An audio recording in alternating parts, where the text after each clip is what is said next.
I need to share my opinion of Guillermo del Toro's Frankenstein, I guess. Let's go.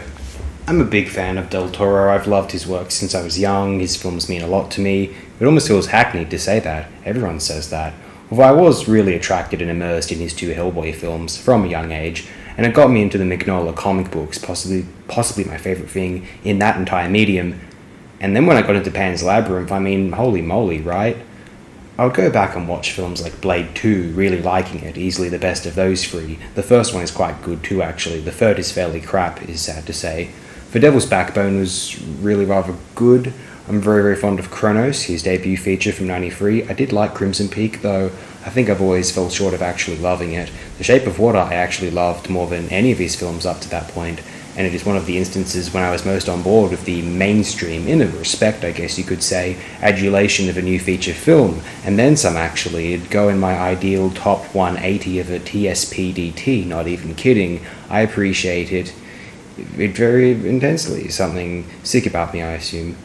But then I never saw his Pinocchio film from 2022, but I still would like to, and now we have Frankenstein, released in 2025.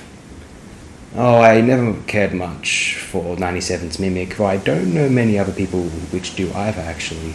Never really got Pacific Rim. I love my Gundam, or I love my Tomino, or other UC, mostly, Gundam, but Pacific Rim had so little actual action sequences. Man, Michael Bay really set the bar low on giant robot movies at the cinema, so you silly buggers would adore anything, wouldn't you? Nightmare Alley didn't look interesting to me, so I didn't bother with it. Okay. So, as far as film versions of this famous Shelley novel are concerned, I have a very immense love for the two initial James Whale features, the 31 film and the magnificent, glorious sequel, Bride of 35.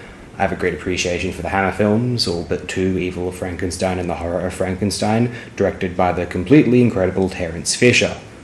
We should also bring up the 1973 telefilm Frankenstein the True Story, which is the film adaptation which Del Toro seems to most resemble, and it's a rather good work actually, which I wouldn't be surprised if Del Toro is familiar with and quite admires. That film was written by Don Bachardi and Christopher Isherwood and directed by Jack Smite. It is possibly the more accurate film based off of the original Shelley novel, and that may be, well, including Del Toro's rendition also. I was never that into that Kenneth Branagh film from the 90s, and then not until this work from 2025 do I feel that we had a sufficient 21st century Frankenstein, a new modern Prometheus, for this film medium. I am vaguely interested to view a miniseries from 2023 titled Creature, directed by one Kagan Ermak, which originates from Turkey. Okay, so I found this one immensely watchable, very thoroughly entertaining. All of the imbued themes of that beyond classic text felt viscerally affirmed. The notion of a sentient life confronting its creator, not dissimilar to what a suffering human might feel when confronting a cosmic deity. The mysterious fascination which an animated life feels for a concept of companionship, the anger felt by a creator when its legacy, represented by an individual, is diverting from its motivations in the creation, and then Victor Frankenstein himself, that insurmountably consequential of protagonists, a man at the end of a mortal human's psychological threshold or existence. He has surpassed for scale, fulfilled the sublime by the standards of any of the legendary authors, Coleridge, Byron, or Mary's own kooky husband, and he has nothing left to feel, to be genuinely excited by. Truly, to be Victor Frankenstein would be to have felt everything it might be possible to feel, at least for the first time in humanity's history. Is this the best version of the novel?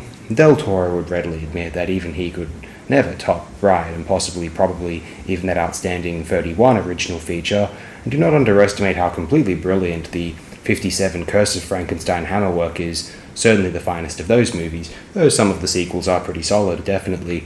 Other than those, yes, Del Toro's flick may be the definitive of the Frankenstein film adaptations, and whilst it was less faithful to the novel than that 73 telefilm was, I find it more engrossing and impressive than that title, which is still a quite noble venture, for certain. One of the films I've enjoyed more from 2025 will probably be one of the Best Picture Oscar nominees I like more in the long run, I'm starting to believe, and excluding Shape of Water, Pan's Labyrinth, and both Hellboy films.